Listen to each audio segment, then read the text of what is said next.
Okay, welcome, Ray. So, you are a professional in NLP or Neuro-Linguistic Processing. Can you give me an idea about what that is and why it matters? What some of its use cases entail? Yeah, so NLP, Neuro Linguistic Programming, was developed back or created back in the early 70s. And what the co creators did was they studied successful individuals or people who were helping other people create change. That's sort of the Reader's Digest version of it there. And they studied these people, looked for their language patterns, looked at, some of the techniques they were using, and they formed NLP. So they developed this system of modeling other people's behavior and really eliciting what was making them successful. So when we break down neuro-linguistic programming, neuro, the brain, linguistics, language, and then programming, those are the things, nature, nurture, if you will. We have beliefs and values and memories and attitudes and things of that nature that we filter information through. So what it is, it's looking at how our language and our thoughts and those types of things produce behavior. So we can use those tools to help people create desired and lasting change by, observing their language, creating change at the programming level of us using some of the techniques that were developed. So, how does the language aspect, how does the way people talk to themselves, their inner dialogue, and the way they communicate with others, how does that affect their behaviors and how that manifests itself in their life? Yeah, that's a great question. Let's I'll give an example, and this is Please. something it's pretty simple. That if I were to say, think of a dog, right? And this is an example I commonly use. If I say, think of a dog, well, you just thought of a dog, I thought of a dog, and chances are we don't have the same what we'll call picture in our minds, right? Sure. You may have, if you like dogs, maybe you're thinking of a puppy or a dog that you had when you were little, or maybe a dog that you saw on the street earlier. I think of a dog, and let's say I am afraid of dogs. I'm not, and let's say I was. Well, I think of a dog, and I may think of like a large dog barking, right? Kind of pulling at its owner's leash, trying to come at me. Well, that language, we run it through these filters, and by virtue of that thing that comes up in our mind, I'll just keep referring to it as a picture, right? It's a little more than that, and we'll say it's a picture. Well, then based on those memories, those attitudes, those beliefs, and things of that nature, that will then elicit an emotion, right? Or elicit, yeah, we'll go with that language. Like an emotion's going to pop up with it. If I'm afraid of dogs, well, that may cause fear, right? I may feel fear, and then that will influence what I do next. If I'm about to walk into a meeting and someone brings up the idea of a dog and I'm afraid of dogs, and now I walk into that meeting in a fearful state, well, that's going to change how I operate in the meeting. Sure. Well, if I like dogs and I get happy thinking about it, that's going to influence how I operate, in the meeting that I walk into, right? So this idea that the language, I use something simple like a dog, and the language we use is how we're, one, expressing what's going on inside of our minds to other people. So the more precise we can be in our language, the better it is, or the easier it is to, I guess, form relationships with other people because we're doing a better job of expressing what we mean. And then internally, the language we use, if I say that, that person's a jerk rather than, that's a fallible person, well, that's going to bring up two different things within me. A jerk may mean to hurt people. Well, people are fallible if I view them that way, and people make mistakes. I've made mistakes before. So the language we're using externally and internally in forming relationships, that's important externally. Internally, it's important because it's going to change how we operate in the world. It sounds like some of what you're saying is kind of like the crux of visualization as a discipline or as a practice. Would you agree with that? So I would, and this is why when I said, picture, using that word in neurolinguistic programming, we call this an internal representation. That there's an external event that happens, and in this case, it could be me using the word, just saying the word dog. We run it through these filters, then we form this internal representation, which is made up of the visual, the auditory, the kinesthetic, to a lesser extent, the olfactory and the gustatory, that's smell and taste. And then we also have some self-talk in there, which in neurolinguistic programming, we call that auditory digital. So we have this thing in our mind, which then affects our state and which also affects our physiology. So if I'm thinking of puppies, that may put me in a happy state, that may put a smile on my face, so it changes my physiology. It then produces a different behavior. So yes, while visualization is part of it, that's one of the components of what we form in our minds. Sure. All right. That's a great primer. Thank you for breaking it down and for listing the example of the dog. I think that's a good way to help people kind of understand on a basic level, what it is and how it's used. What are some other use cases in terms of like the types of people that you help with coaching or with the way that you help people with NLP coaching? Like how what are some common use cases that you might help them with? Yeah, that's a great question. So, recognizing that the language, the pictures in our minds, all of those things can affect our state and our physiology to produce a behavior that, very simply put, if someone's going to come to me and say, hey, what can you do for me as a coach? The things that I'm looking for in a potential client is, well, where are they and where do they desire to be? Is there a change that they're looking to make, right? So let's say, for example, someone has some health goals. Now, they want to work out, right? They want to get in shape, whatever that means for them.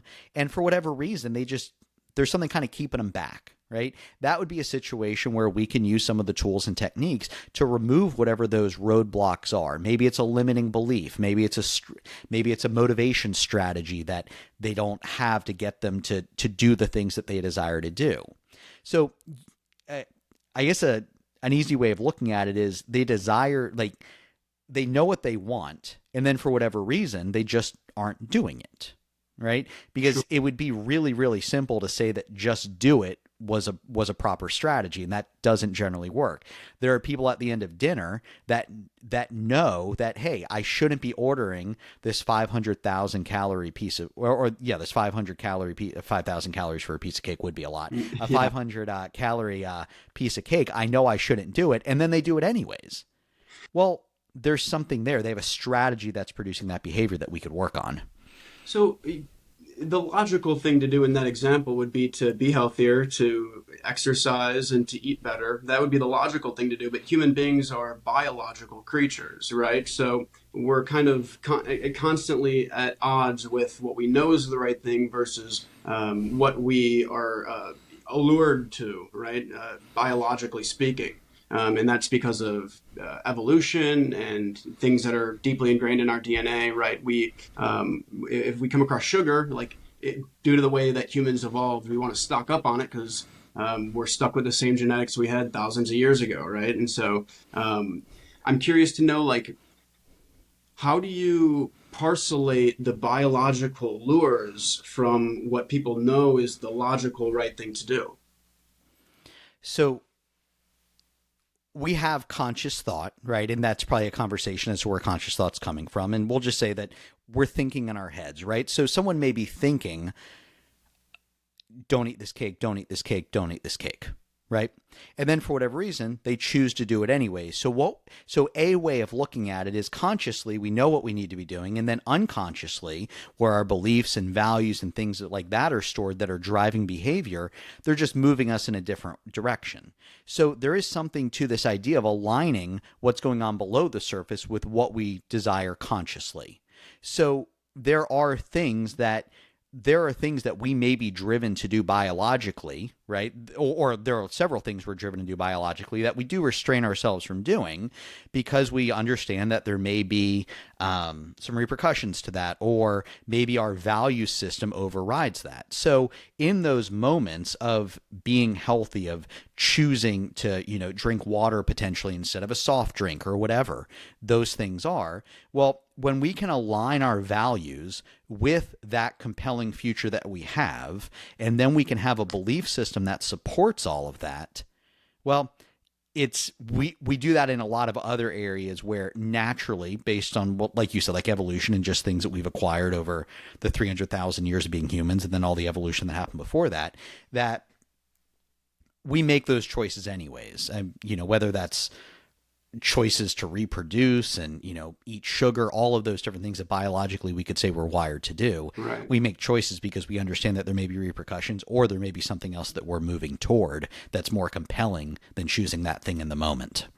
Sure. So if you were helping someone who just couldn't put down the cake, right? For example, Mm-hmm. like someone was really struggling with like a sugar addiction, or maybe more common one would be, or maybe not necessarily, but I think of like common addictions such as like sugar addiction. That's one that a lot of people don't seem to want to talk about very much because like so many people in this country in the United States are addicted to it. There's also like cigarette smoking.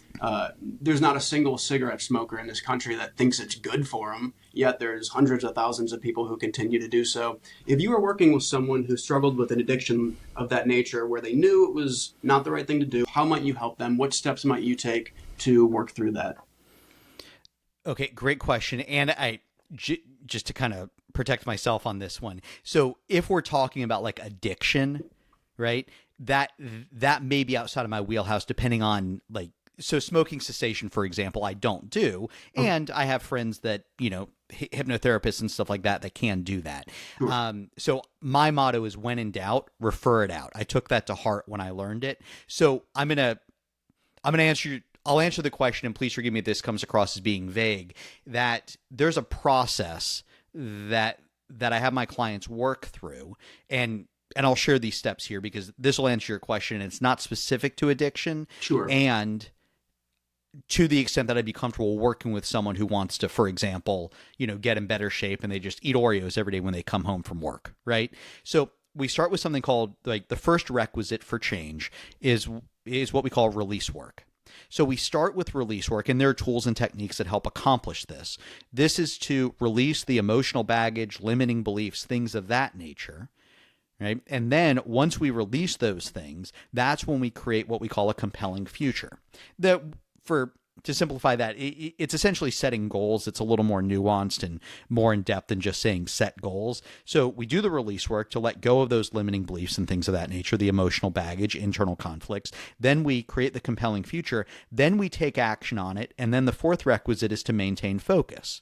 So if someone were to come to me and say, hey, the goal is to get in shape, and we start to identify some of these roadblocks, like, for example, eating the Oreos at the end of the day and that type stuff. Well, through the release work, we can work on releasing some of the ineffective habits. There are some tools that we can use to potentially have them not like Oreos, that type of stuff. And then we set the goal, and then they can move forward, taking action and maintaining focus on what it is they desire. So it's the same process. Again, I want to, as a coach, there are certain people that I just don't work with. I'm not a licensed mental health professional or anything like that. So I help people get over things that, maybe keeping them back through some of the tools that I have. And I am respectful of mental health professionals and whatnot, and not to step on any toes. And morally and ethically, there are just some things that I'm not qualified, and I recognize that I'm not qualified to handle. Sure. And in that case of like getting into shape, yeah, we get rid of the limiting beliefs, potentially the ineffective strategies that they have. They set a goal, then they move forward without all of that baggage, which just makes moving forward that much easier. Sure. So this might be a bit of like a sidetrack, but it caught my interest when you said like there's some techniques that you could invoke to inspire or to delineate to people that the reasons why eating Oreos might not be a favorable behavior for them. It makes me think of like my own experiences. I for the most part, I've always been a rather healthy eater, but for the last like 3 years, I've kind of really been intentional about what I put into my body, like food wise, and I really don't consume white food except for like honey in my coffee. Like, love a little bit of honey in my coffee. Other than that, though, I really don't eat too much like additives or preservatives, and that's because when I was a kid, I was lucky enough to have experienced my grandpa telling me about what they put into these foods, what they put into Oreos, or soda was a big one. Like he basically broke down what high fructose corn syrup is and how it's produced, and it was enough for me to kind of like say to myself like, that is so disgusting and vile that I don't want to even be in the same room as this stuff, let alone ingest it or consume it rather. Right. And so it makes me think of that experience that I had, which is just like breaking down the logical reasons as to why it's just kind of not as sensational as commercials might make it out to be. Does that make sense? It does. And the way that I would, or my worldview on something like that is that, two of the things that help drive behavior or that influence behavior are going to be beliefs and values. There are a lot of things that influence behavior, and these are two of them, right? That if I believe it's going to rain, I may grab an umbrella on my way out the door. If I value being dry rather than wet, I'm going to grab an umbrella as I head out the door. So and the reason I bring this up is because logically, as you put it, there are people that know those things that still continue to do them. So Yeah. my hallucination is below the surface. You hold a belief system, a value system that is driving that behavior. That, if someone holds a belief system, hey, it's quick, it's easy, I have other things that I need to do, so I'm not worried about what I put in my body as long as I can get back to the things that I need to do. Well, that's their belief system, that's their value system. We could say subjectively maybe they aren't making smart health choices, sure. And I think objectively science has shown what is healthy and what isn't to a certain extent. So that being said, there's still people that do those things even with all the logic in the world. Your belief system and your value system is creating a behavior that you stay away from those foods. You avoid them because there's something that you're moving toward, health or energy or whatever that is, longevity, something like that. And that'd be my hallucination. So when you use the term like hallucination, can you break down exactly what you mean by that? Because you've used it a couple times, and when I hear that word, I think of taking a tab of lysergic acid, and then you see dragons in the sky. And so can you give me an idea of what you mean by that, or how that manifests itself? Yeah, great question. I heard someone else use it, and my hallucination just meaning that's kind of what I'm making up in my mind. Like any hallucination, I still believe is still coming from the mind. I don't think it's external to us. When I say my hallucination, it's kind of it's those dragons and I'm just making up in my head. Like the subconscious dialogue that might not be intuitive consciously, right? Not necessarily. Well, no, I think you're using those words intentionally, so I want to make sure I answer with intention there. I mean, yes, I mean, I think that anything that we're consciously aware of, like, it's still coming from the dark anyway. So, I mean, anything, yes, I mean, it's in my consciousness, that's coming from my unconscious anyways, I guess, and I think you'll understand that language. I'm suspecting that your audience would too, that yeah, I'm consciously aware of it and it had to come from somewhere. It came from my unconscious. And when I use unconscious, I mean the same thing you do as subconscious. And Sure. in NLP, we refer to it as unconscious because of some of the language patterns. Sure, got it. I read a book about the subconscious mind. I think it was called The Power of the Subconscious Mind. Have you ever read that book? Mm-hmm. I haven't. Okay, no worries. I read it a few years ago, and it kind of broke down like all the different ways in which our subconscious thoughts or unconscious thoughts impact the world around us or the realities that we find ourselves in. And I thought that was very interesting. I'm not, like I said when we were chatting earlier, I'm not very educated on psychology, but it's something that I've long enjoyed reading about. And so every now and then I think of like tidbits from books I read that make me think of questions to ask. So that's why I bring that up. But so I want to ask a little bit about, not to completely steer the conversation in a different direction, but I'm curious to know a little bit about how you got started in this field. How long have you worked in NLP, and how did you find yourself in this career profession? Sure. Yeah, that's a great question. So, I'm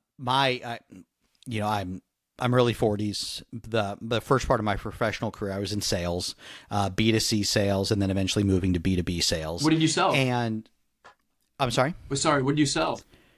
So initially, you may be familiar with a product called Cutco. A lot of college kids sell knives over the summer. Yes. So I was with them for 15 years, half of that time in the field selling knives. And then the other half, I was in Columbia, South Carolina, running a district office, recruiting and training college kids, primarily college kids, to do the same. And then I moved into B2B sales and worked with a couple, services, payroll, that type stuff. So this was when I was with Cutco. It was, I don't know, 2013-ish, sometime around there. I hired my first coach, and he had introduced me to NLP. And he also, I knew who Tony Robbins was, and he had me go through a few Tony Robbins programs. And you're probably familiar with Tony Robbins, and a lot of what he uses is NLP. A lot of his strategies, language, stuff like that, Yeah, I it can see comes from that. NLP. And he, yeah, at that time, I really didn't do much with it. It wasn't until 2016 when I decided to open up my coaching practice and I became a certified practitioner of NLP. Now, what was sort of the motivation behind that? Well, throughout my life, the life of friends and family, and through all the people who I led through my office, who I recruited and trained, what I saw on a very regular basis was people who wanted to create change. Maybe that was a change in their health and fitness. Maybe that was a change in finances, something like that. And what I saw was people running these patterns of knowing what they wanted to do. They started to make progress toward it. Then they'd fall back to old habits that they wanted change. They just desired change even. And it wasn't lasting because the strategies weren't effective. Well, that it motivated me to start looking around and saying, hey, how can I help people create desired and lasting change? So NLP, I was familiar with it and started to look into it. So I decided to become, like I said, a certified practitioner. And because I saw NLP, and I'm going to give a definition of it here in a moment. And this is really what resonated with me. I'll get to that here in a moment. Then in 2019, became a certified master practitioner of NLP, mental and emotional release and hypnosis. And then in 2020, I became a certified trainer in all three of those modalities. Now, we've talked about the techniques, I've mentioned the techniques, and that NLP does have some techniques. Mental and emotional release is a technique. Hypnosis is a technique. These are tools, right? Well, the reason why I went down the NLP path was Richard Bandler. He's one of the co-creators of NLP. One of the definitions that's been used to describe NLP, and I got this from him, it's that NLP is an attitude and a methodology that leaves behind a trail of techniques. And I love this definition. And it's because when I hear people talk about NLP, just, people who are familiar with it, they either love or hate it because of the techniques. When NLP isn't just a body of techniques. That's the second part of his definition. The first part is that it's an attitude and a methodology. What's the attitude? It's that of, we could say, curiosity. What's the methodology? It's that of modeling. Because what they did was they said, hey, there are people out there getting tremendous results. Let's get curious. How are they creating those results? And then how do we go about modeling them to produce similar results? So that could be used across all sorts of areas of life. So if someone is, for example, let's say you have a friend and they're in amazing shape and they're strong and they're healthy. Well, hey, what are you doing to produce those results? Getting down in, beliefs, values, strategies, both physically as well as internally, or externally as well as internally, we could say, how their mind works around those things. And when we can start to model those things, we can start to produce similar results. So that's what I liked about NLP. The techniques for me initially were important, and the more I studied it, the more I realized the techniques were secondary. It really is the mindset and the strategies for creating change and having the flexibility in thought and the willingness to be able to try different things in pursuit of a desired outcome. And that's what helps create the desired and lasting change. So I think that might have been a lot there, and hopefully that answers the question. No, that's a great answer. One thing I actually wrote down as you were talking there was, and I think you answered it at the tail end of that, was like, what's the difference between people who change a habit and they fall back on old behavioral patterns versus people who realize lasting change? And I think you kind of mentioned that maybe the attitude was a fundamental aspect of lasting change, as opposed to the people who just make a change for for a certain amount of time, and then a stressor occurs in their life, and then they fall back on those bad behavioral patterns. Is there anything aside from the attitude, or maybe how does the attitude underpin those lasting changes? Well, I think the attitude matters, and I think that's part of it, because our attitude is one of the filters that we have, that we filter information out, and how we form that internal representation that we discussed. For me, it's a focus on strategy. So, for example, I mentioned the 4 requisites for change: release work, create a compelling future, take action, maintain focus. Well, when we're taking action, we have a model for this as well. Know what you want, take action, have sensory acuity, have behavioral flexibility, operate from a physiology and psychology of excellence. So when we start looking at these models, knowing what we want is important. And that language is very specific because oftentimes, not always, and oftentimes when we ask someone, well, why are you doing this? Or what's important about this to you? Or what are you looking to do or create? People are crystal clear on what they don't want. They don't always know what they do want. And that difference is tremendous when it comes to creating a desired outcome. Because if I know what I don't want, and I'm just going to, an example that, or an analogy that I learned from one of my mentors, phenomenal example here, that if I'm in a house that's burning down, I'm only going to run out of the house far enough to get away from the danger. It's not going to compel me to run a marathon. Right. So if my goals are only born out of what I don't want, once I'm far enough away from that, it's easy to slip back into old habits. That's why we see people that, one reason of many, why they could create some yo-yo results, right? Whether that's in health and fitness or finances or something like that, because they know what they don't want. They move far enough away from it. They're comfortable again. They fall back into old habits. So, those strategies that we use, even something as simple as maintaining focus on what we want. Think about New Year's resolutions. People have this, list of things they want to get done on January 1st or January 2nd if they went out too hard on New Year's Eve. So they have this list of things they want to get done. And then 3 weeks into the year, generally, that's when a lot of those start to fall off. And if you ask those people, hey, when did you give up on that goal? Most people don't have a day when they gave up on it. It was a slow erosion of strategy away from that goal. And that's for even like long-term goals, right? When did you give up on that goal? They're like, well, I never really gave up on it. It was one day of not going to the gym, and then one day turned into two. Or, I ate one piece of pizza, the scale didn't move, so then I ate a whole pizza. And if you do that enough times in a row, the scale moves. So it's the strategies and the nuance of each of those steps that matter. And that's what creates the desired and lasting change. Sure. So if someone like that you had like a personal relationship with came to you and they said, hey, this year for New Year's resolutions, I'm going to do X, Y, and Z. If it, like I said, if it was someone that you had like a close relationship with and you weren't worried about offending them particularly, what might you say to that person? How might you break that down for them to hopefully save them the time and energy of futile efforts? Okay, so that's a good question. Like, if it's now, if I'm not answering your question here, please let me know and I can elaborate. And that you did set this up with it being someone who's close to me or like a friend or something like that. Right. Hey, good luck. If there's anything they can do for you, let me know. Right? Hey, go get it. Right? Because not everyone's my client, and generally friends, family, and stuff like that, I'll be supportive and let them go at it. Now, if they're asking for my advice, and this might be what you were looking for, That's they're like, hey, that's what I should have clarified. Yeah. okay, cool. All right. So friends, family, I'm just like, hey, good luck. If you need anything, let me know. If they're like, hey, what would you recommend? I'm like, let's scrap the notion of a New Year's resolution, right?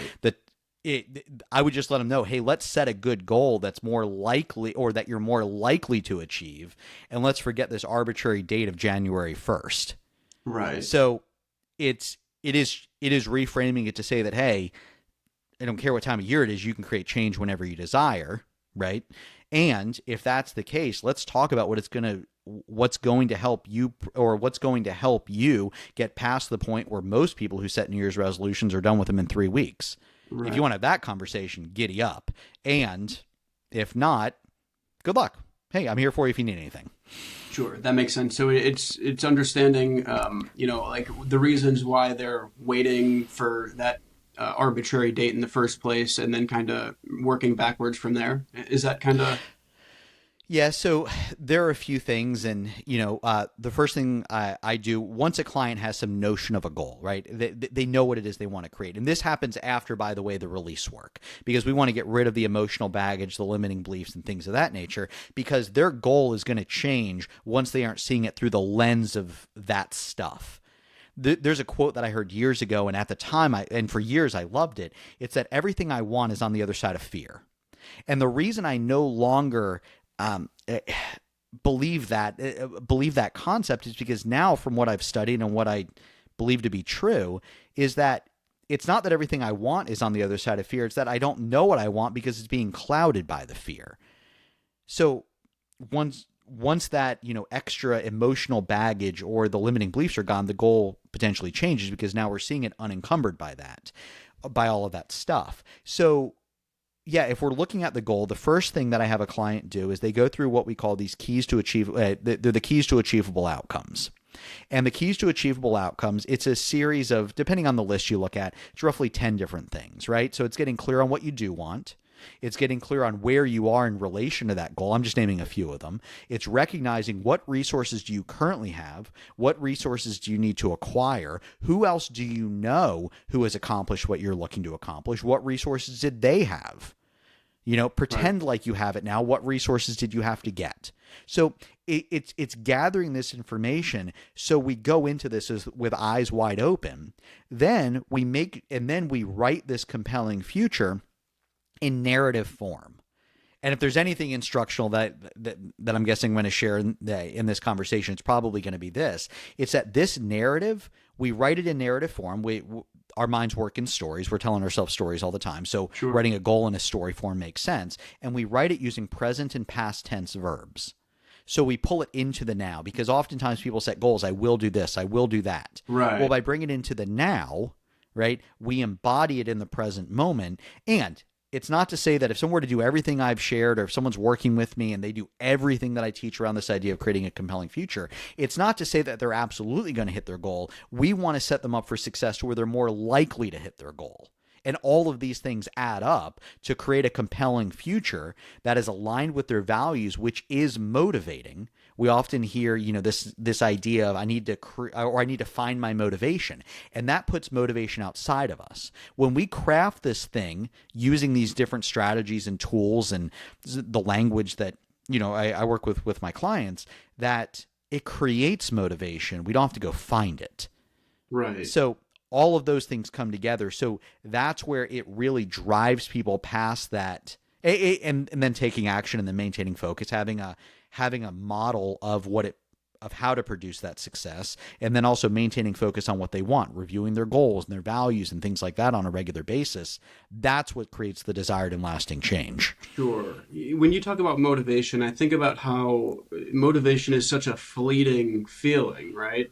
And so if you can find that motivation internally through values, it seems like what you're saying is that's like quite a differentiating factor for people who realize changes in their lives. Am I hearing that correctly?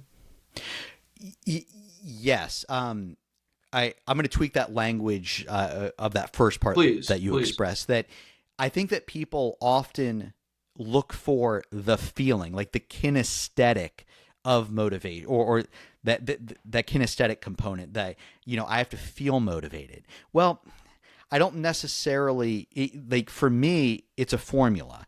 And that formula is motivation is created through an alignment of values with a compelling future. So when we look at times in our lives when we aren't motivated, my hallucination is that it either didn't align with what was most important to us, our values, or there wasn't something that we were working toward by doing that thing.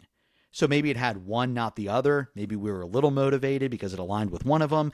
Maybe it didn't have either, and I don't know why I'm doing this.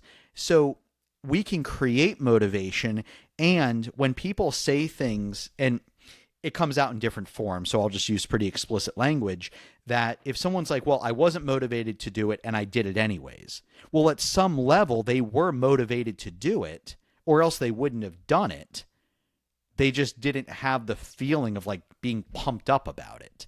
So if we're just looking at the kinesthetic aspect of motivation, I don't think we feel like that most days, right? And we still get things done. There's still something driving us to do that thing. That's what I'm looking to tap into with my clients. I don't need to be fired up to do what they're going to do. I just need them to do it. So what are some of the common motivating values that are common amongst successful people in your experience? That's a great question. And interestingly, I don't have, and this is having worked with a lot of people, even if the words are the same, what's going on beneath the surface is different for every one of them. Wow. So let's say, for example, we're in a job interview, right? Like, let's say you're interviewing me for a job and you were to ask me, hey, Ray, do you want to be successful? I'm like, Jack, I want to be successful. You're like, cool. Can I show you how to be successful? And I'm like, yes, Jack, show me how to be successful. Now, in this conversation, if your definition of successful means donating time at a puppy shelter on the weekends, donating money to your favorite charity, saving rescue dogs, whatever, and then my definition of successful is helicopter rides through the Grand Canyon, weekends in Vegas, and whatever else you want to put on the list, well, we're having two different conversations. So, while yes, things like success may come up or integrity may come up or, depending on what area of life we're working on, good communication or, in their health and fitness, energy or, something like that. In their career, abundance or prosperity, making a lot of money. People, the external words that they use are simply just, they're labels for what's going on below the surface. Right. And I'm bringing this up because I've worked with clients that, someone may say, well, I want to create abundance. Cool. Well, the underlying motivation, this is why release work is so important. Prior to release work, they may say, I want to create abundance because I just don't want to be poor like when I was little. Right? So that's a move away from which is driving that value. Whereas after the release work, and this is why this is so powerful, well, that can change to, I want to create abundance because I want to give back to the world. I want to create for other people.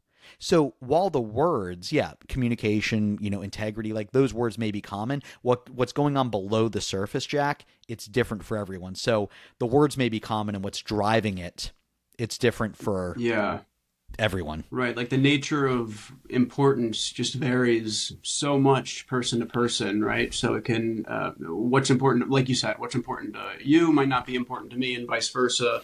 And we might use the same language to describe what's important to us, but they mean very different things. Just to kind of parrot that back to you a little bit. Yeah, like take two salespeople, right? And you ask them, hey, what's important to you in your career? And they both say integrity.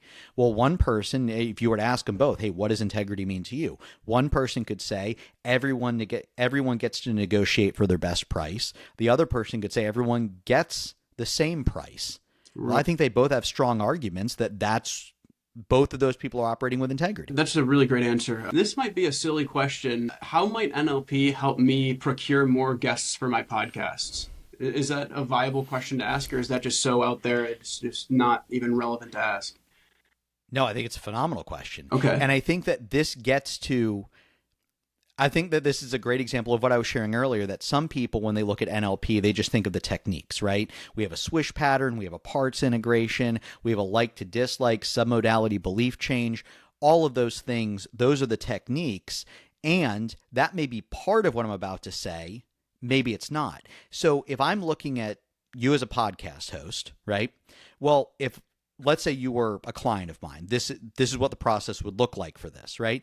Well, all of my clients start in a breakthrough session. That's where we do the release work and the creating of the compelling future. So if we were to start having a conversation and we identify, well, what are you currently doing? What's working, what's not working? And what's going to happen is beliefs start to emerge.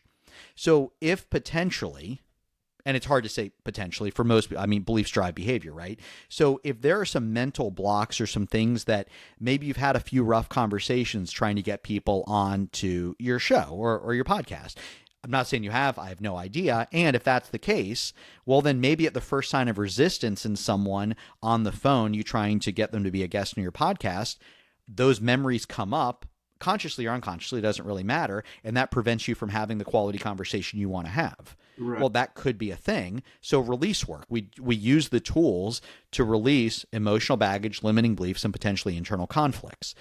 Again, not saying you specifically, and someone in your position could maybe think, well, my podcast isn't big enough, or maybe I'm not a good enough host and I'd feel weird interviewing, this type of person, whatever those beliefs are. We start by getting rid of that. Then we set the goal of what it is you desire to create.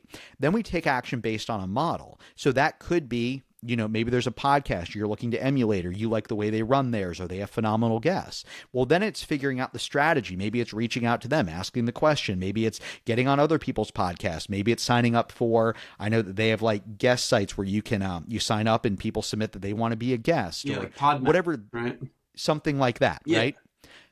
So we look at all the strategies that we can take action on, And then maintaining focus is just, as we're taking action, we maintain focus on what we want, which would be, it sounds like getting quality guests or more guests, whatever that metric is. Well, then as we're taking action, you know what you want, right? It's to have more guests, better guests, whatever that metric is.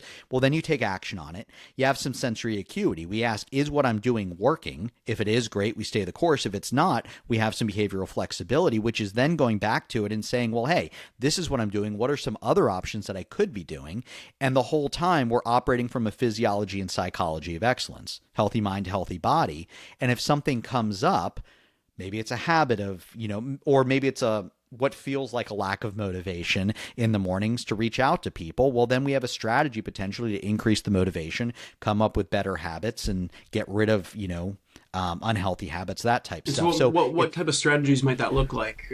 If someone's feeling unmotivated to do difficult tasks that take up a lot of their time and they're just feeling deflated because it hasn't worked or because whatever other reason, what might you have to say to that person?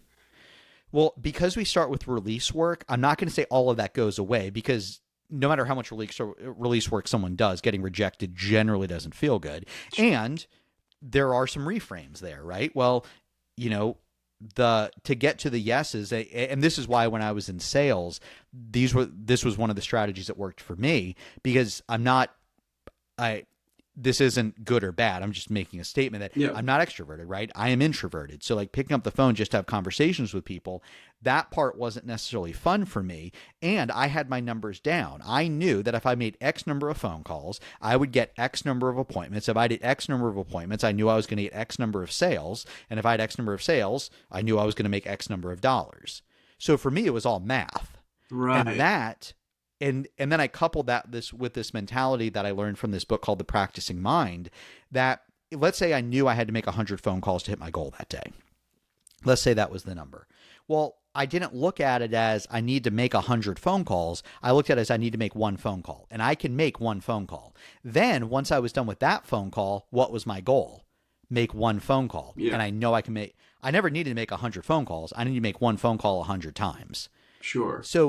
So maybe it's a reframe like that. Maybe it is values in a compelling future. Maybe the compelling future isn't compelling enough to compel us to move past whatever that thing is. We have something called a swish pattern, where we can take these states that we potentially move into and redirect the state that we move into instead of that one. So we have options, and that's why that behavioral flexibility is so important. Depending on what's coming up, we're going to find the right tool for it. Sometimes I feel as if some people stick with bad behavioral patterns that they know they shouldn't do because the alternative is even more painful. Like, hey, I'm going to keep eating junk food because if I don't because my life is so miserable that if I don't have this, then I have nothing. Or I'm going to keep smoking because if I don't have this relaxation, then I don't have anything to look forward to during my day. What might you have to say to those people who are unable to consider a future that's more compelling than what they get from that pernicious behavior? So context here is going to be important. So if someone were to come to me and say, hey, I want to make some changes, then we'll have a conversation, right? So there are two things I look for before taking on a client. One, do they want change? Like, do they want to change? And then secondly, do they believe they can change? So those two things are kind of prerequisites for us to work together. Got it. Right? Now, could there be someone who like, hey, I want to work with you, I just don't know if I can change. Maybe we need to do some work to release that belief, right? So there's some room there to work with them. And generally speaking, those are the two prerequisites. They want to change and they believe they can change. If someone's in that scenario, a couple beliefs that I hold, and this comes from, we have these things called the presuppositions of NLP. Sure. And these are convenient assumptions. They aren't always true, and they're convenient assumptions. One of those is that all behavior is driven by positive intent. So like you said, like we can see people doing things that we could say are unhealthy, and I believe there's a positive intent behind it. Now, there's something that I learned. This isn't from NLP, and it still makes sense in this context, and it makes sense in the sense of, or in the framework of NLP, that anything that is currently a problem was at one point a solution. Now, Are there some exceptions to that? I'm sure, and maybe that doesn't generalize across all scenarios.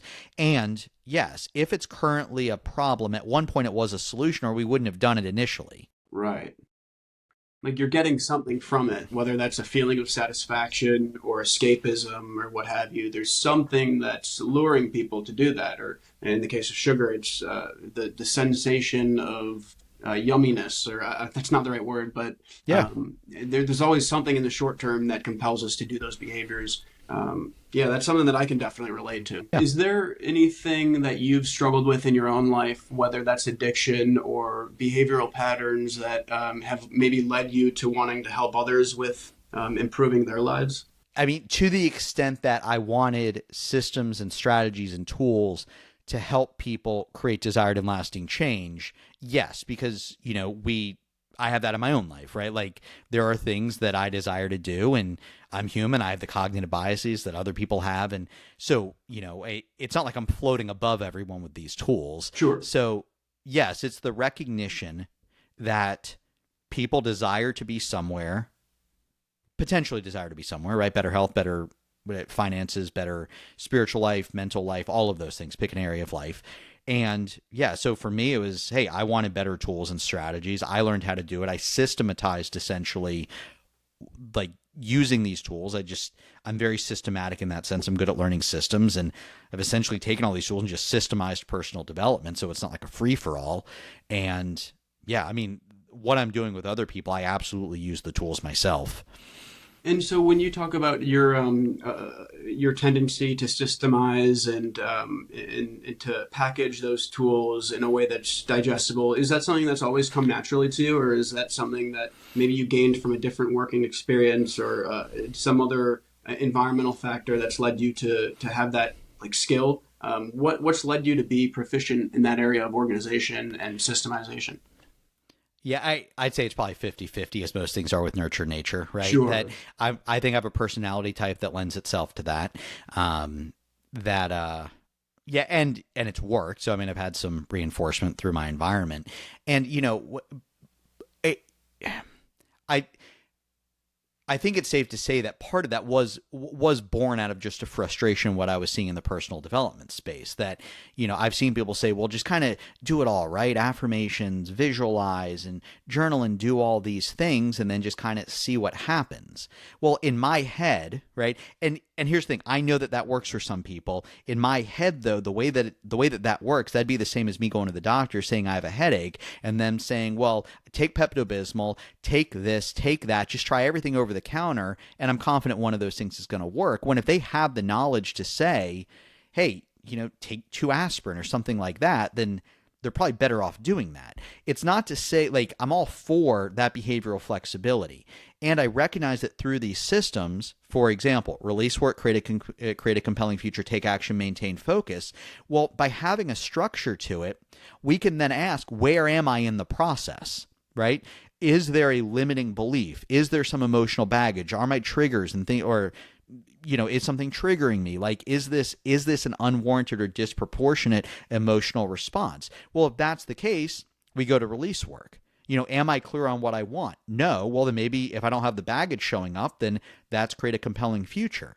That it's when we start to, like, the order matters, that having the tools and the structure make it simpler, because then it's easy to identify where am I in the process, right? When we look at know what you want, take action, have sensory acuity, have behavioral flexibility, operate from a physiology and psychology of excellence. So I know what I want. I'm taking action.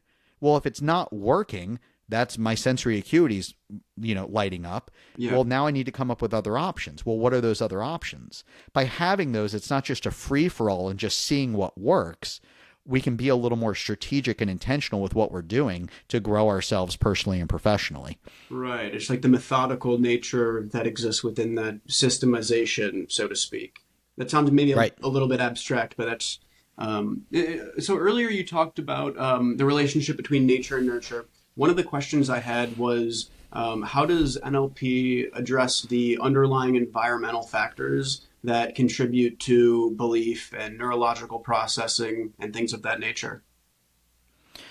So I'm going to speak to how in my coaching practice, right? Because I can't speak for all NLP practitioners, and Sure. there are NLP has really flourished, if you will, since the early 70s when it was created, because people just apply this to all sorts of things, right? You can, if you were to Google books on NLP, you're going to have stuff on Amazon come up like how to pick up women or like dark psychology and stuff, right? So Right. all of that's out there.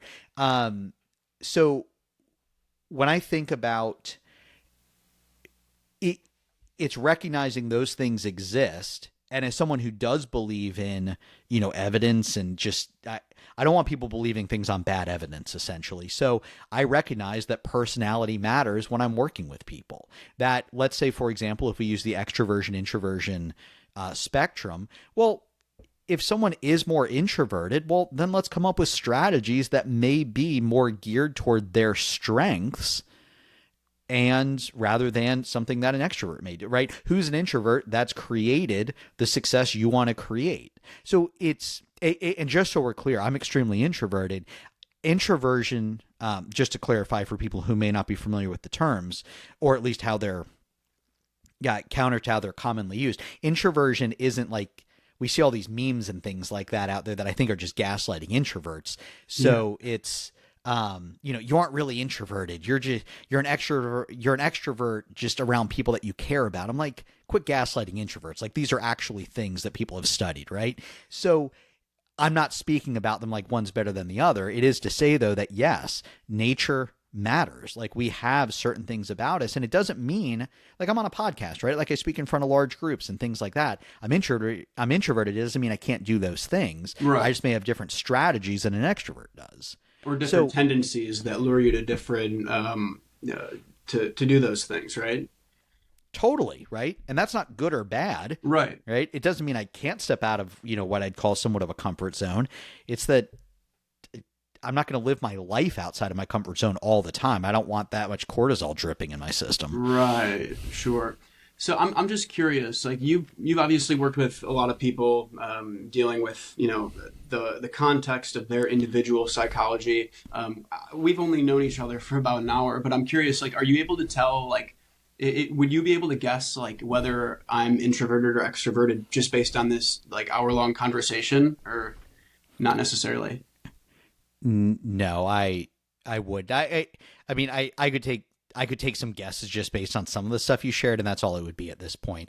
And that's one thing about, when I'm training people in NLP or just having conversations about this stuff, that, sensory acuity also happens as we're speaking one on one, right? So maybe it's, we look for a few different things: changing color, right? Maybe someone, turns red, or maybe their, lip size changes, nostrils flare. So moment to moment, there are these little changes in our physiology. All that I can pick up on is that there was a change. I don't know what that change was. Ah, got it. So which is great in conversation, right? Like, I used to be in sales, and something I learned was, well, if the prospect has their arms crossed, it means they aren't interested.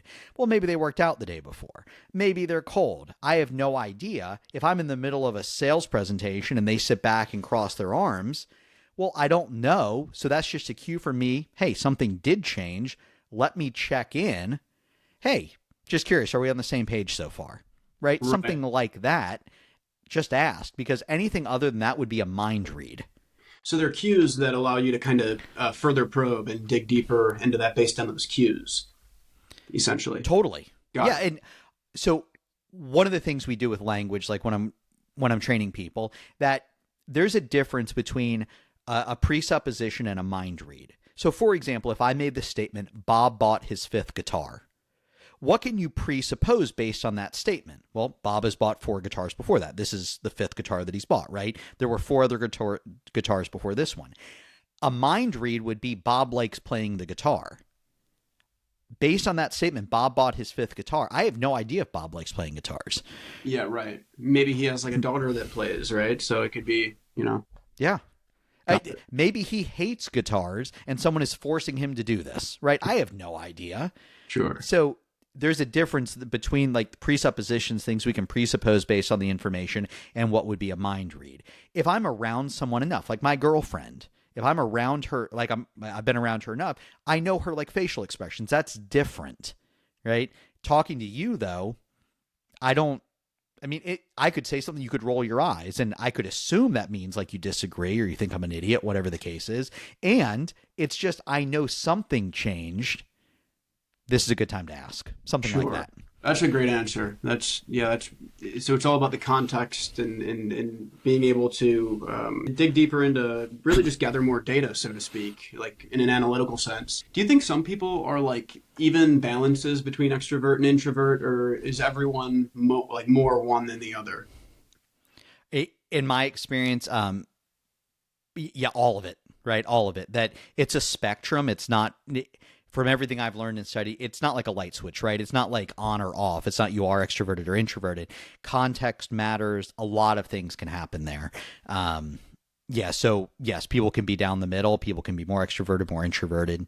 It's a spectrum, not so much, Sure. digital. That makes sense. I guess the reason I asked is because I've always felt, and I've kind of answered this way for a long time. If people ask me, like, are you introverted or extroverted? I've always Mm-hmm. kind of felt like I'm right down the middle, like an even balance. And it really just depends on the day or like what emotions I'm feeling. Or what I have on my plate. Am I talking to someone on a podcast, or am I home watching a movie, or what have you? Like it just, I feel like I'm very comfortable like being alone and being like introverted, and maybe I'm slightly more introverted, but I'm also very I'm not like shy by any means. I'm not uncomfortable like putting myself out there necessarily. So I've always felt like I was a mix, like an even mix for the most part. But then like I know other people that like I grew up with, for example, that they're only introvert, or they're only rather extroverted, and they only have energy when they're in like large group settings. And if you're with them just like one on one or with just like a few friends, they're just like zombies, like they need that like social stimuli to have their personalities show essentially. Is that something that you've seen or that you can relate to? So if you were to follow me around in just my daily life, I'll speak in front of groups. I coach, I train. For me, it's a learned skill. Anything that looks like I'm good with people, and this isn't a slight at myself, it's just, I do believe it to be true. Sure. Anything that would ever appear to make it look like I'm good with people is manufactured and intentional, right? So I learned how to do this. Now, my behavior though, and how I operate, the underlying stuff is where introversion and extroversion comes in.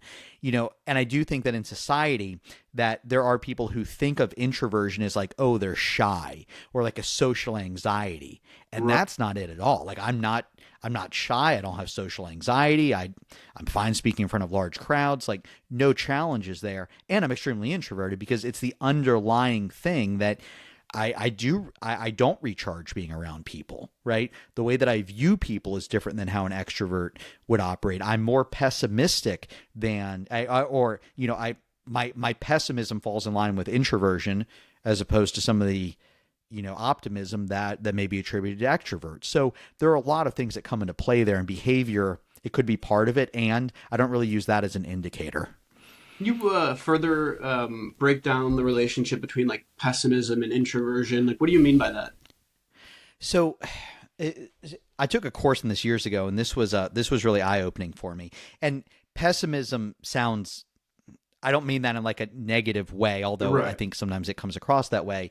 You need the optimist, or I guess a funny way of looking at it. You need the optimist to build the plane. You need the pessimist to build the parachute, right? Right. So you need the people in the meeting say, let's go do it, and then the other person saying, whoa, whoa, whoa, right? Let's slow down, right? So Yeah. you need both. There's the balance of both. So one of the things that I learned, and I've researched this since, and I guess we can call them conflicting views on this. So if you're a listener of this podcast, take this for what it's worth, do your own research. So when I talk about optimism and pessimism, that extroverts in the pursuit of a goal will feel more positive emotion in the steps leading up to the goal than introverts do. So when I was back running I mentioned my Cutco office. I didn't know what was happening at the time. I hadn't studied any of this. And now looking back, what I just explained did make sense in that context. I'd have sales representatives come into my office who had a goal for, we call them push periods, where they wanted to sell, I'll just say $10,000 worth of Cutco knives in that, 2-week period. Well, they'd come in having just sold a few $100s, and they're excited. They're like, yeah, I just sold this much. I'm like, hey, the goal's 10,000. Let's calm down. We have a long way to go. Sure. So it wasn't like I was like trying to like hurt their feelings. I wasn't trying to like crush their spirits. It was, we just saw the world differently. They were experiencing more positive emotion in those steps toward that goal. Whereas I still don't feel that way, even knowing what I know. So that's how something like that could show up. So who might NLP be for, and conversely, who might it not be for? Yeah. So I was having a conversation with someone the other day, and they said, they're successful, right? They're successful in a lot of different areas. Good family life, successful at their career. So in a lot of ways that people hope to be successful, I would say that they are objectively successful, right? Sure. So they said, yeah, I just don't think NLP would, like, I just don't see a need for it in my life. And I said, if you're okay with it, I'd like to push back on this. And they're like, yeah, go for it. And I said, my hallucination is, based on everything you've accomplished, that my hallucination is you probably have challenges getting other people to achieve your level of success. And they're like, yeah, absolutely. Right? Because they don't know what it is that's driving their success, so to speak, or at least be able to lay out what's going on inside their head in a way that other people would understand and then be able to duplicate. I'm like, that's what NLP does. It's eliciting your strategies to be able to share them with other people so that then they can model your success. And I've been in rooms where, how did you create the success? And I'm generalizing here. And then they say things like, well, I just made the decision to just do it. Or I jumped in not knowing how to do it, and I knew I would figure it out later. Well, let's think about this. In order to hold the belief that I'm going to figure it out later, there has to be something below the surface that says I can figure this out later, or else we wouldn't be able to utter those words, something like that, right? So my point in sharing that example, Jack, is that the idea of NLP being an attitude and a methodology that leaves behind a trail of techniques, there are a lot of techniques, so it's hard for me to say that a technique or like the technique specifically couldn't benefit someone. It's that we're all really, and I do believe this, like all of us in some way, shape, or form are using this idea of figuring out how to create some sort of result in our life. So whether or not we call it NLP, we're doing stuff based on models. We're doing stuff based on behaviors and values. And so, to the extent that, anyone's not a target market, right? So I respect that. Sure. I guess I would equate this to, let's say someone's a personal trainer. Could they get a lot of people to work with them who want to lose 5 pounds? Sure. Would it be easier to get more people that want to lose 40 pounds? Probably. Right? Sure. So I guess to answer your question, it's more like that. If someone's crushing life, right? They're hitting it on all cylinders. Life is good. They feel fulfilled. They have joy in their life. Then fine, right? They would be like the person who I think needs to lose 5 pounds, right? Sure. And so anyone could use it, and some people just may have more of a need for it. And I'd say to a certain extent, we're already living the idea of, hey, we're curious and we model something to create the results. Sure. So when I was doing a little bit of research for this conversation, yeah. I as I understand, there's like 3 main key concepts that go into neuro-linguistic programming, and there's anchoring, reframing, and mirroring. Are those like the 3 like key concepts as you see them, or are there more maybe? So no, those are 3 things that NLP provides. Absolutely. One of the pillars of NLP is rapport, right? So getting into rapport with people, because initially NLP, it was used, to my understanding, in a lot of therapeutic practices. Like the people they modeled were people who were helping people in those types of environments.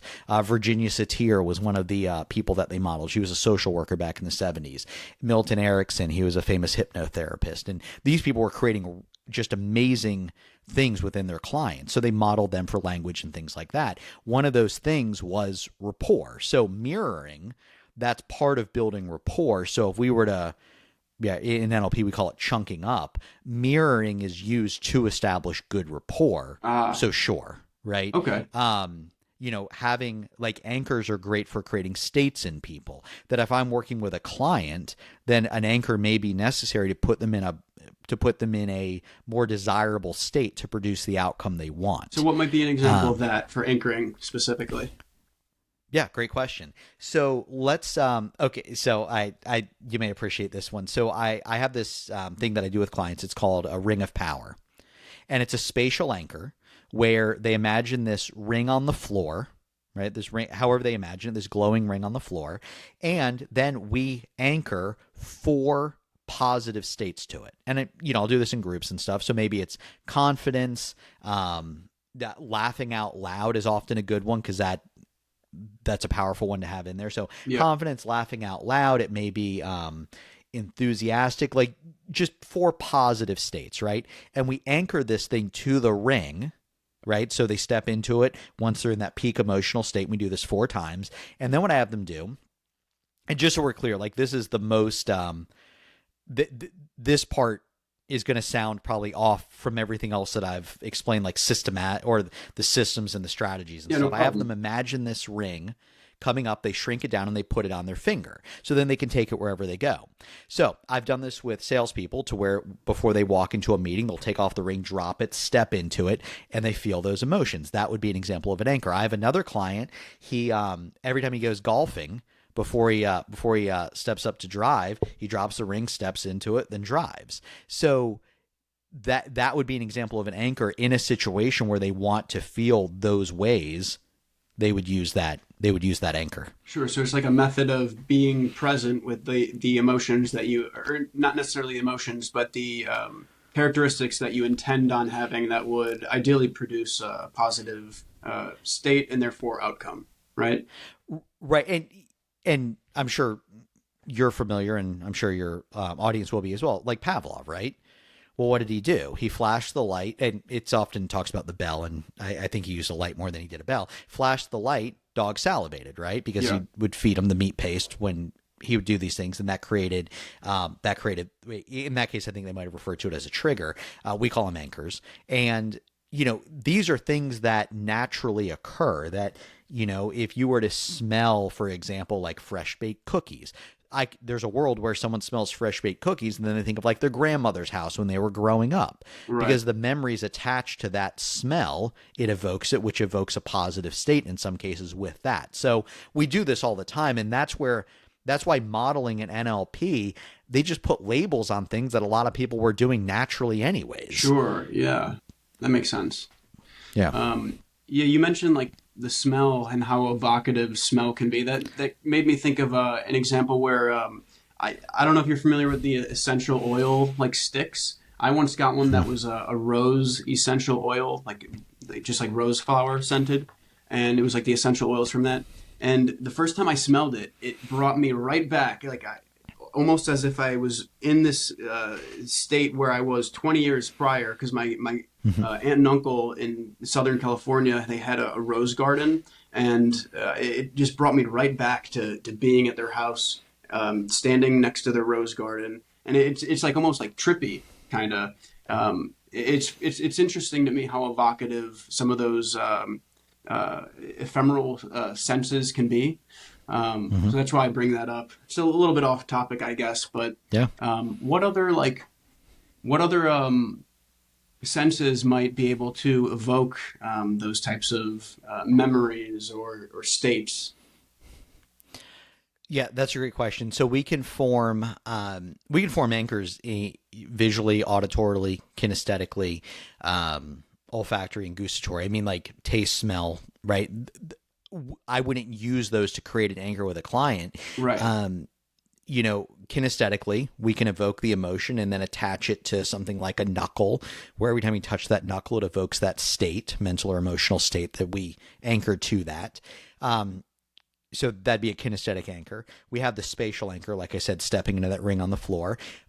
Visual, like visual and auditory, people have these. That if you were to think about, I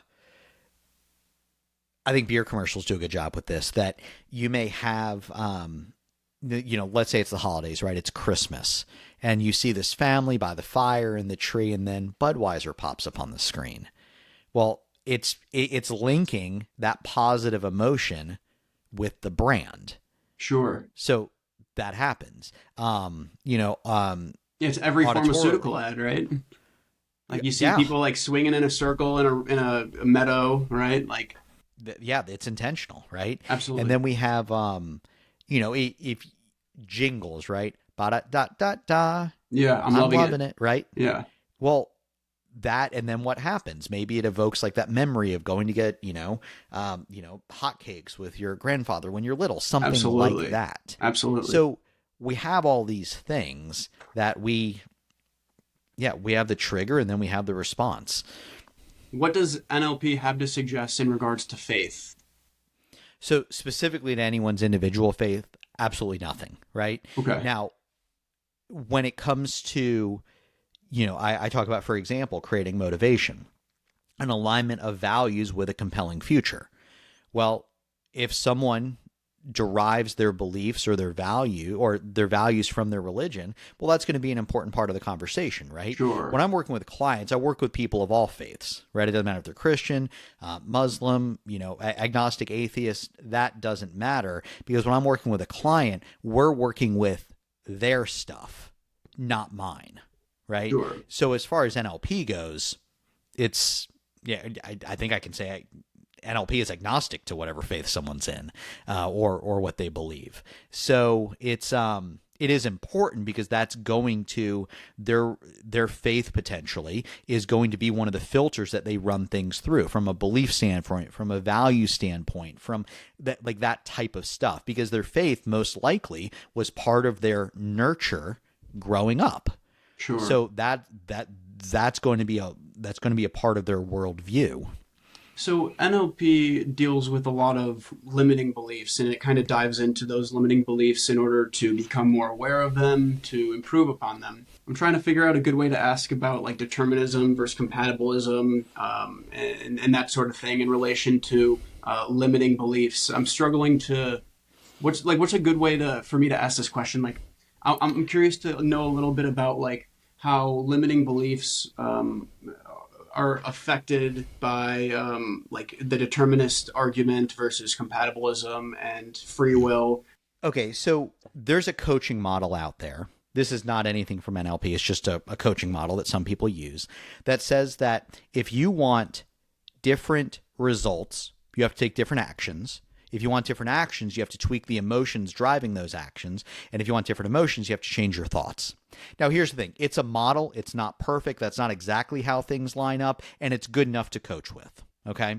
So thoughts, emotions, right? You have a thought. It evokes an emotion, produces a behavior, or an action, which then produces a result. Fairly simple. Most people can get behind that it works, right?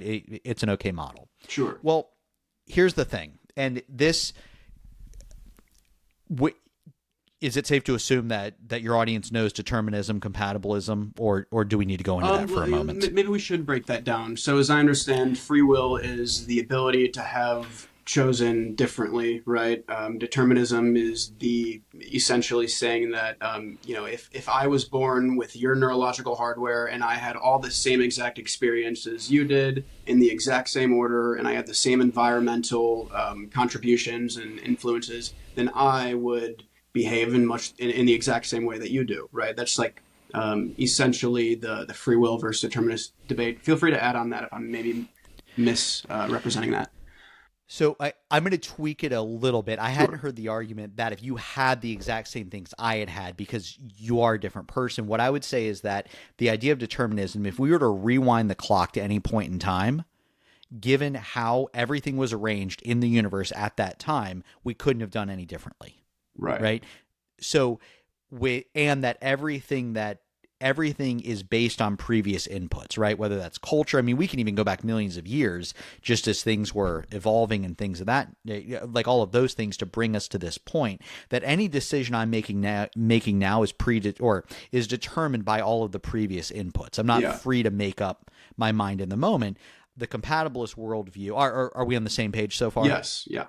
Okay. So then the compatibilist worldview would be that, yes, all of those things are determined, and the fact that in the moment there's not a gun to my head forcing me to make a decision, that's what they would consider free will. And I think I have that argument. I think a compatibilist, even if I'm not dead on, would say, yeah, that's close enough. And Okay. people can, they can email me if they hate what I just said. Sure. So yes, some compatibilists I've heard debate on this topic will even say that free will isn't the right language. They still believe in it's almost like a soft determinism, I've heard it described as, where yes, they believe in determinism and the fact that they are not being coerced to make the decision. That's still what they would call free will. Where a determinist would just say, well, it's still being driven by previous events, so call it what you will. I heard one person say that when it comes to compatibilism, it's like saying you're okay, or you aren't a puppet as long as you don't mind your strings. Right? It's just kind of ignoring the strings part. So wherever someone falls on that, here's my take on it. Yeah. And this is just NLP. I've never heard anyone talk about determinism, compatibilism in the realm of NLP. Sure. And people can make up their own mind with what I'm about to share. So if we take that model, thoughts, emotions, actions, results. Well, what NLP does provide us are some tools to work with the programming. Because now I don't believe this, and I don't know many people that would argue, or I'm sure there's someone out there who's going to argue it, so I'll just say it, that we don't have conscious control of our thoughts 24/7. Right. And if someone were to push back on that, think about the time someone may be in traffic. And even if one person does, everyone doesn't. There are those times that someone may be in traffic and someone cuts them off and they get angry. Well, in that moment, it's not like they thought that person cut me off, time to get angry. It felt automatic. Yeah. Well, there's a programming there that created a thought, which led to an emotion, which then potentially created an action, which produced a result. So NLP allows us to go at the programming to a certain extent, right? This isn't to say I can have someone become an introvert through NLP. Like I'm not talking about adjusting some things that are potentially genetically passed down. Not what I'm referring to. And when it comes to behaviors and things like that, we can affect the program or influence the programming to create different thoughts, which are going to create different emotions, which are going to produce a different action, which produces a different result. So whether someone's a determinist or a compatibilist, we're still affecting the underlying stuff that are producing the thoughts. And I don't know many people that would argue that we're in conscious control of our thoughts 24/7. So by going to the programming, I think determinists and compatibilists would be on board with that. Sure. Yeah. It that sounds the like inputs matter. yes. It sounds like what you're talking about when you say that people don't have conscious control over their thoughts. I think everyone would probably agree with that, right? Like it's the concept of the monkey brain, right? Like there's intrusive thoughts that always pop into our head, or if, for example, like the crude analogy or example rather that people always say is like, if I say purple elephant or don't think about a purple elephant, it's like kind of, you can't really control what pops into your mind because chances are that's going to evoke that image, right? So it's like Right. I was just going to say like when you talk about not having conscious control of all the invasive thoughts, it makes me think about the concept of like the monkey brain and how a lot of people talk about that in relation to meditation and other mindfulness disciplines. And so I guess that's I say that to segue into the question, like, do you ever recommend any specific mindfulness disciplines to the people that you work with? So I do have a strong personal preference, and by virtue of that, because I think who I've learned from and things of that nature, like I think there's something to it. So this is when I recommend it to people. It's one of those situations where sometimes I'll say, hey, I'm taking off my coaching hat here. I'm making a personal recommendation because I do want them to distinguish between, hey, this is coaching, and then, hey, this is my recommendation. Yeah, right? absolutely. It's different than me saying, hey, this book is in alignment with what you're working on. And hey, there are a lot of coaching things out there. Here's what I found personally to be the best. So I wanted That's a great approach, though. Yeah, it's I think it maintains the integrity of the conversation, and people Sure. know the difference when I am asking them to do things or recommending things. 100%. So my personal recommendation, I have been using Sam Harris's Waking Up app for years. I guess if it's not over 3 years, it's got to be close. I may be over 3 years now. I need to look at when I first signed up for it. Maybe we're approaching 4. I don't really remember. And I've used this app every single day, anywhere from 10 to 20 minutes of meditation. Now, the reason that I like this app, and I've used a lot of meditation apps, it's because he teaches how to meditate and the why behind it. And I agree with what he said. And I mean, I know this from having spoken to, it's a small group of people, right? From having spoken to some people and my own experience, that, I've heard Sam say that when people meditate, they're often just thinking with their eyes closed. Right. That's a lot of people's meditation experience. And he teaches kind of the why, the what, and the how behind meditation. So it's not just nice music and a guided meditation. He's teaching you how to meditate. And the value I see in that is that that's what makes it practical and applicable outside of the formal meditation practice.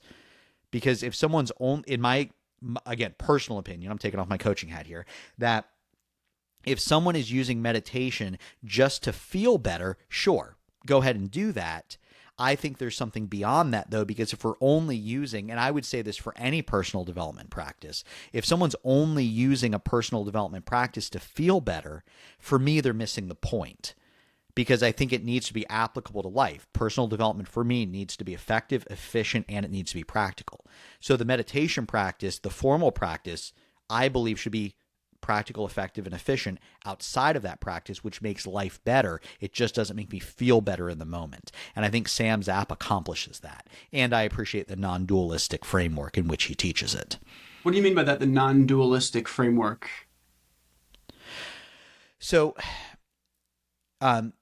you meditate, is that, or you have in the past? I have in the past. It's something that I know I should do more of. It's like kind of like we talked about earlier. It's like I know I should, but then Yeah. I don't always think about it during my day, and I neglect it. It's something that I neglect, and that's a flaw of mine.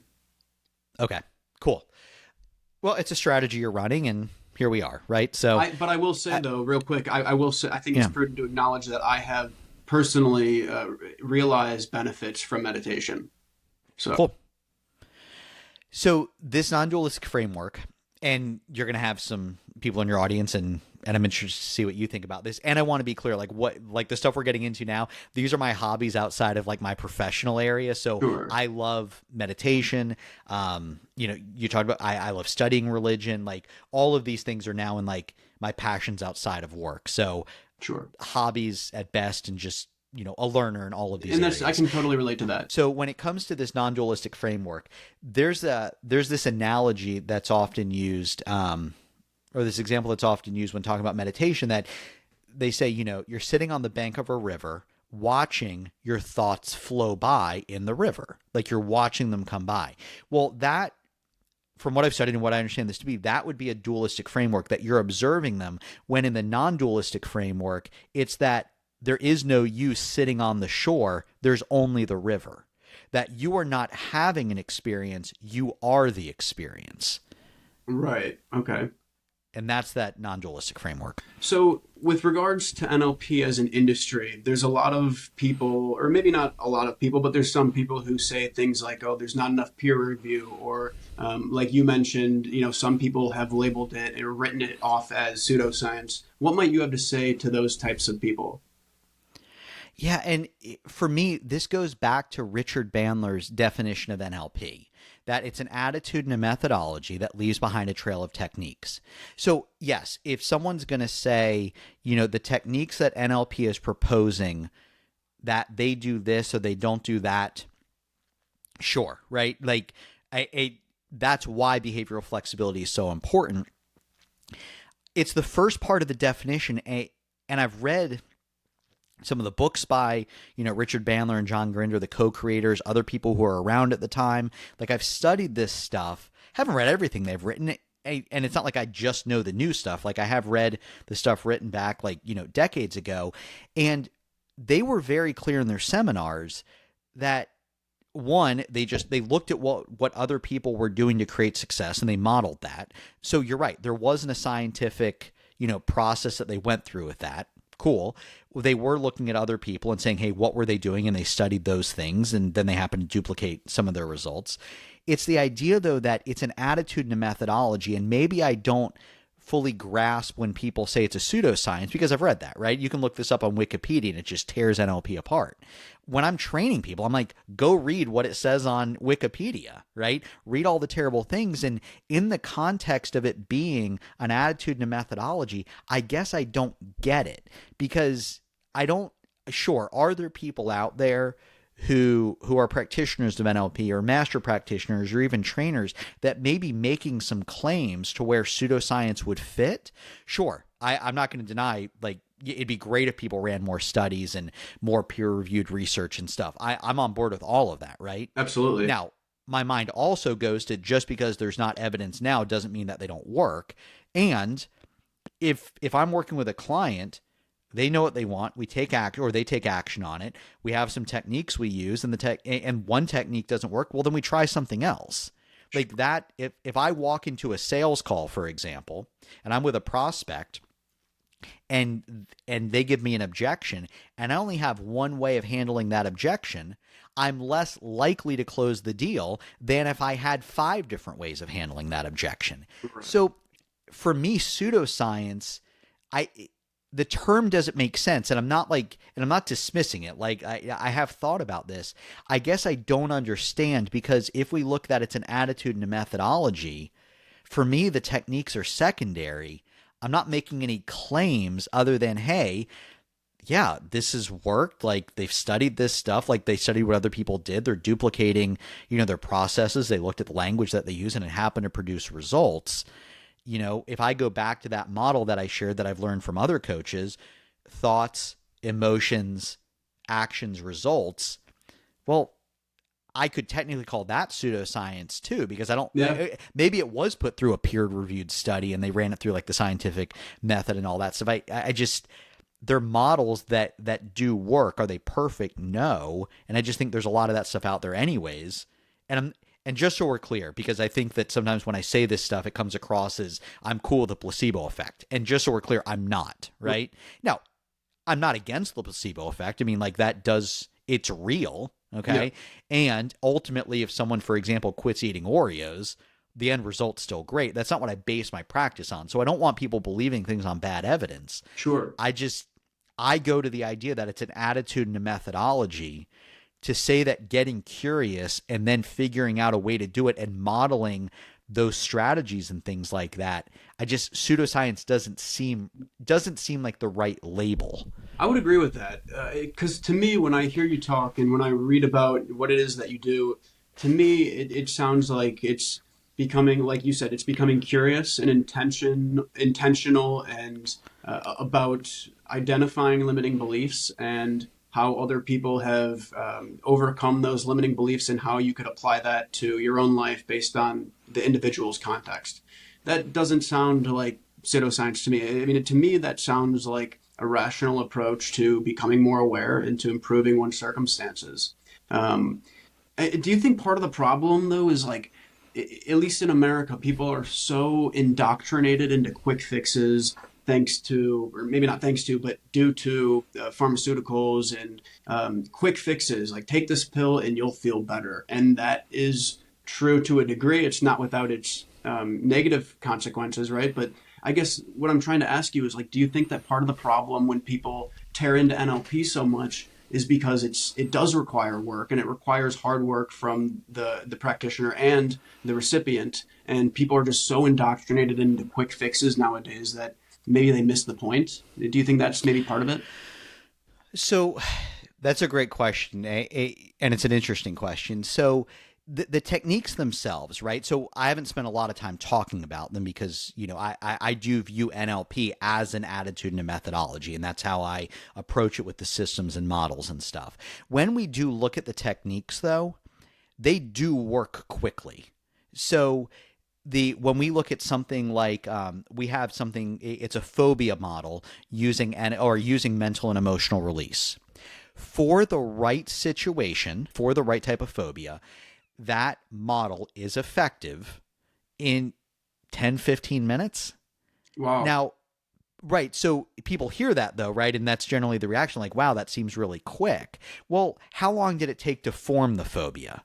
Phobias can form in different ways. So let's just say, one of those ways is though like an exposure to something like it's immediate, right? Like, they're little and like their older brother throws a snake at them, Okay, I see. So an right? instance of trauma that triggers those types of behaviors, essentially, that can happen very quickly. Got it. Right. So if that's the case, the fact that that happens so quickly, 10 to 15 minutes should seem like an eternity, right? Right. Yeah.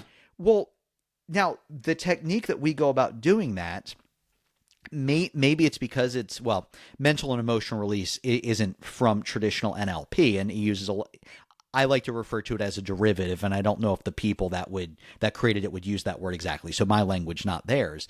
So I'll just call it a derivative of NLP. Well, that being said, there are a lot of things that a lot of other modalities, something like now, I'm not licensed. I haven't studied cognitive behavioral therapy professionally, and I'll use CBT as an example. And I heard this from a cognitive behavioral therapist. So one of the things that they do is like, it's important the word choice we use, right? If I were to call someone a jerk, well, if we go back to that iceberg example that everyone probably remembers from like their, high school psychology book, Right. well, we have the iceberg where the jerk is the part sticking out. Yeah. And then when I think of jerk, I think of, oh, they meant to hurt people or they're mean, right? Where if I just say person, well, people are fallible, right? Like I've made mistakes, other people make mistakes. So cognitive behavioral therapy talks about stuff like that. So if I happen to talk about like that concept, because NLP does believe in the language we use and the thoughts and emotions that words can evoke, well, is cognitive behavioral therapy pseudoscience? Because like, that's a thing, and I recognize cognitive behavioral therapy is like the gold standard, so there's probably gonna be some pushback on me using this example. My point is though that if I model that behavior just to say that, hey, I'm gonna think about people being people and not jerks, well, there's nothing scientific in my approach. I'm just duplicating or modeling what I've seen other people do. So I get it, like 1,000 anecdotes don't make for research. Like that's not how science goes about Right. figuring things out. Or I guess maybe some like the social sciences and studies and stuff like that. Regardless, though, yeah, yeah. Again, just that whole label just doesn't seem to make sense to me. For me, in my experience, when I hear people say I like or I don't like NLP, it falls on the techniques. And it's not even necessarily, like, for example, and this isn't a technique, and there's a well-known author, motivational speaker, and trainer out there who, in one of his books, I guess that's the only hint that I'll give, that it's a guy. In one of his books, he talks about how, and he kind of tears into NLP for a little bit, talking about how, it doesn't matter if it's, do you see what I'm saying or do you hear what I'm saying? And in NLP, we do teach using language that the person is that we can identify things like lead representational systems, if someone's more auditory or someone's more kinesthetic. And just so we're clear, that doesn't mean that's how they necessarily learn, because studies have proven that an auditory learner, we can't just teach them auditorily. Like they need all of them for the information to stick, right? Yeah. So that's not what I'm saying. And if I'm talking to you, for example, and I hear you using, yeah, I see what you're saying. Yeah, that's crystal clear. If I hear you using visual words, I'm going to use that back in our conversation. That's that idea of matching, mirroring, right? So if I want to be in rapport, I'm going to use language and how you're most likely seeing the world. Sure. Well, just that simple dismissal in the book of like, that doesn't matter, the way that I see it. And granted, I'm biased because I do, NLP seems to work for me, and when I coach people and it works for them, that to me, I can't just speak to you in any language I want. Like if you spoke Korean, I can't just speak to you in English and then just say, figure it out. Yeah. It doesn't work like that. Right. So in NLP, we have this idea that we take people literally, that if you're using visual words, my hallucination is that you're probably visualizing things in your head. I see what you're saying, or I hear what you're saying. I had a client once who's like, yeah, this makes a lot of sense to me, because when I hear people say, "Do you hear me?" it sounds like they're yelling at me because I'm seeing things in my head. So we have these experiences. I don't have science to back that up. And maybe it exists, maybe it doesn't, and that's not the point. It's that if it works and there is something to it, it's not just this placebo effect, is that it's creating a desired result and people do operate differently because of it, then yeah, I can't speak specifically to is it taking something away from them and that's why it's happening. Mm. I just I think it's the techniques. It's like, yeah, it worked or it didn't work. And if it doesn't work, it's easy to say, well, there's no science to support it. Maybe, right? And just not having the evidence doesn't mean that it's not true. There are plenty of things that we just haven't discovered yet or proven Right. yet.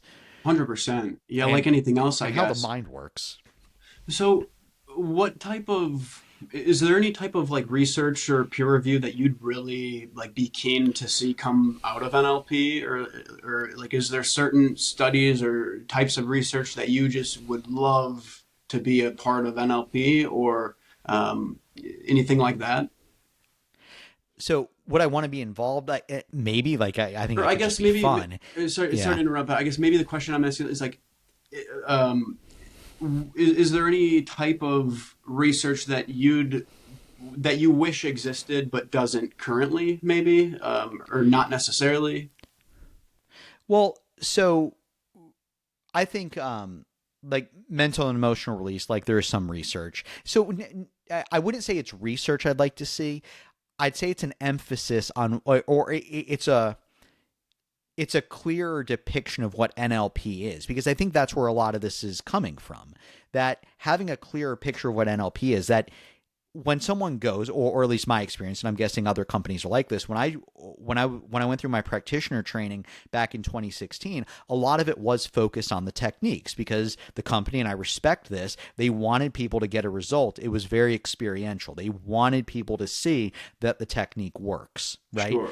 And I respect that because it's cool. Like after I left that, we use this like to dislike. It's a strategy where we could knock a food out of someone's diet, essentially, right?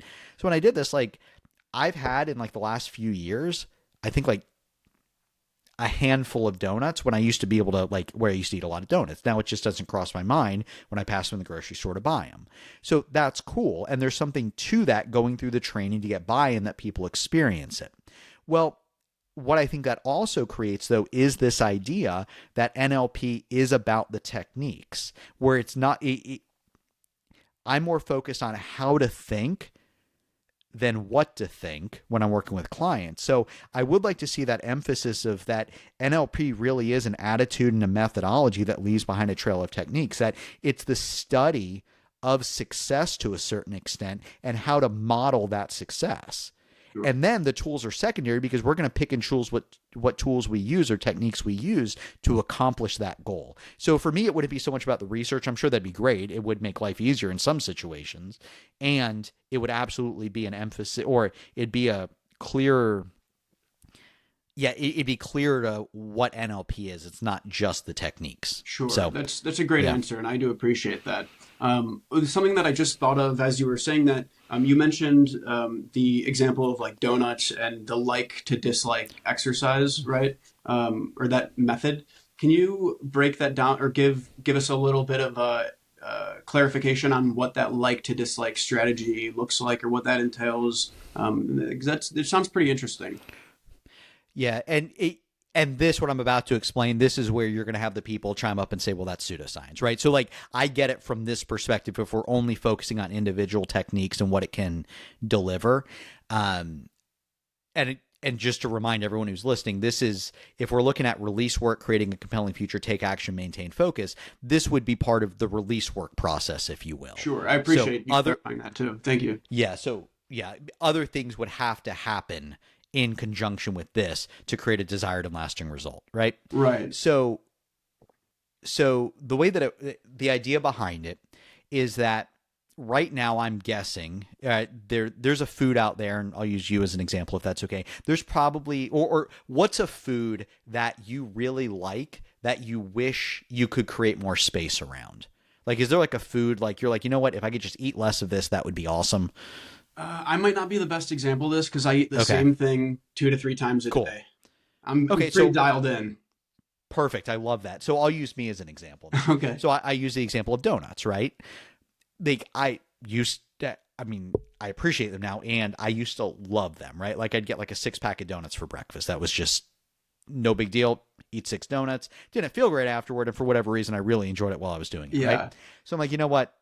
This needs to stop, right? So I need to create some space. Now I wanted to change, and I knew I could change, right? So again, those prerequisites were there. Sure. So then what we do is we then ask the person, and for me, I forget what I mapped it across to.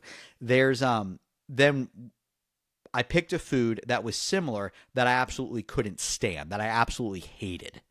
I don't remember what it was in that case. Now, it doesn't matter, and it'll still make sense even without a specific example. So if you bring to mind a food that you really, really like, you have a picture of it somewhere in your mind, Sure. right? Somewhere in your mind's eye, you have it. And then there are different submodalities. Maybe it's in color. Like chances are, if it's the one you like, probably in color. It's probably closer in your mind's eye. And so we figure out these submodalities, right? Like the so you have the picture, the submodalities are thing like in color, near, far, right? It's the specifics of the picture, not the picture itself. Sure. There may be sounds that are associated with it. Maybe there's a feeling associated with it. So we're getting that internal Might representation there be of the food that memories we like. associated with that too? Like going to Dunkin' Donuts with your family or something. Could that be like a part of it, or not necessarily? Well, it's going to be a part of it, and the way that it's set up, it's not necessarily like. Could I ask someone, hey, what's the location of it? Oh, it's right front and center on a Dunkin' Donuts table. That could be an answer. Got it. And it's all there as they think about donuts, most likely. Just chances are, in this case, it's going to be below the surface. It's not part of the picture. So they have that in their mind of the food they like. Well, then we have them bring to mind the food that they don't like, whatever that is.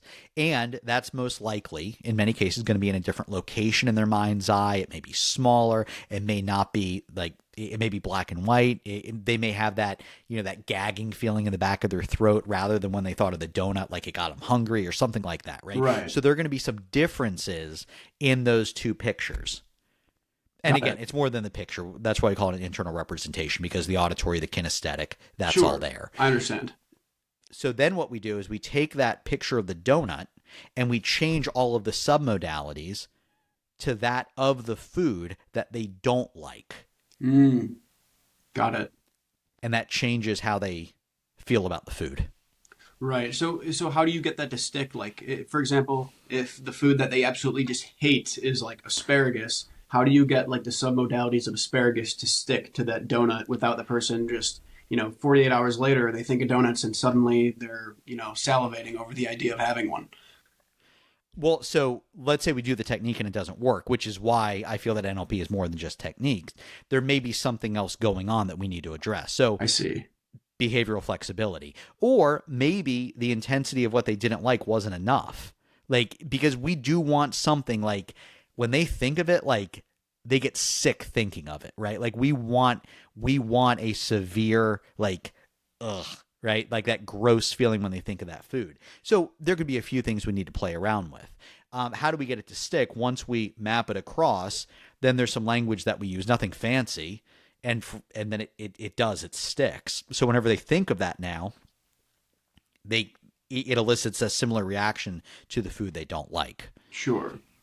I appreciate you sharing that the exercise about likes to dislikes like you did. I think that's a really good tangible thing that people can tie into their own lives. And I think if people do that and they realize benefits from that, I feel like they'll be more likely to consider NLP in other areas, right?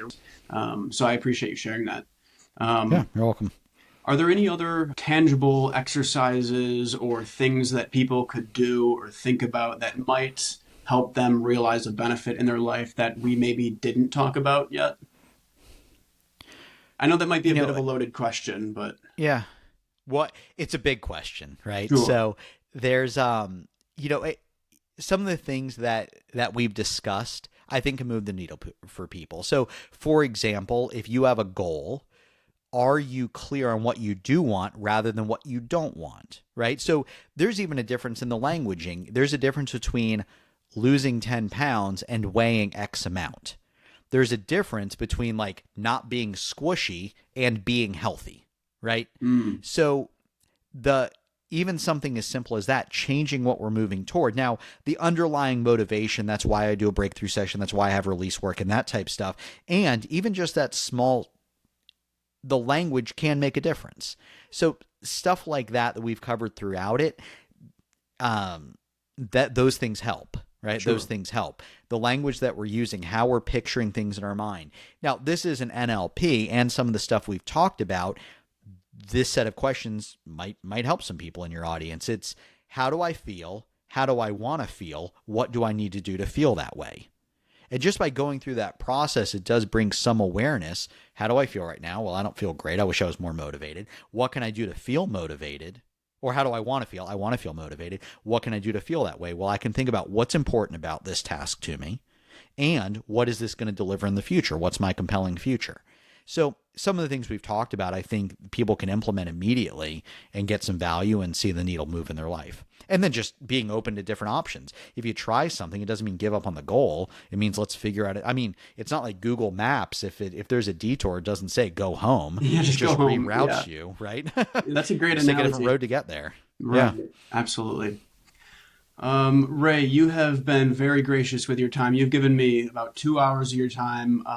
Before I let you go, is there anything that I should have asked but didn't? I mean, were there any points during our conversation where you really wished I would have asked or kind of probed deeper into certain things, but I failed to do so? I'd be really curious to get your feedback on that because I'm just trying to improve in my own ability to do podcasts and communicate with others. So I'd be really gratified to hear your feedback.